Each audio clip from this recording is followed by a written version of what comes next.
this is a big deal for us. We've come a long way as an industry. If it doesn't happen this year, then we got to factor in the election. There's no way that the Senate would push it through this fall, right? I mean, that's very unlikely. Most likely dead on arrival.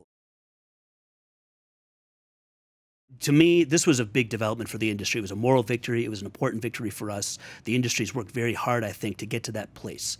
We have more work to do, but just for historical reasons for your audience, this is a big deal for us. We've come a long way as an industry, and just countless hours of many different companies, many different associations to get to where we're at. So if it doesn't happen this year, then we got to factor in the election. The reason why the industry, we wanted to get this done so badly this fall is because if you can't get something done the fall before a major presidential election, the next year and a half, everybody's going to their sides. Yeah. Everybody's going to go to their sides and slow things down, and then we'd have to wait probably till 2025. So say, we get it through the House on the floor, sure, and then it goes over to the Senate.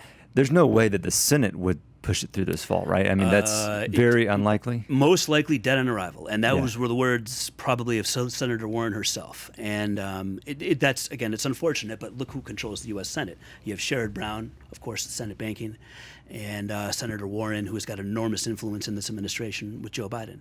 Who's the ranking member on Senate banking for, and you may not know this, for the Republicans? It would be...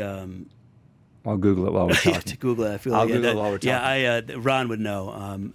But I know we do work with several good leaders on that committee, including North Carolina Senator Tillis and others. Yeah, you could take a look at that. I did see that the likelihood that the Senate switches parties is pretty high.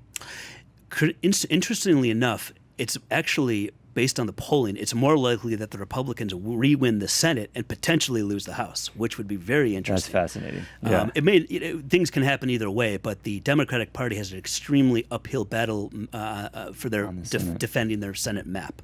And then the House side's interesting because a lot of these new congressional districts that have been developed after the census are coming into light, including Texas. I think you have 1 or 2 new seats. New seats. So it's Tim Scott. Oh, that's right. Tim Scott, who is the presidential candidate himself. Yeah, that's right. He's a great advocate for all things U.S. innovation. Yeah. I mean, just incredible member of Congress. So, wish him the best on his presidential run. Hey, it's Amy. Click over here to subscribe. Click over here for more content, and we'll see you next time.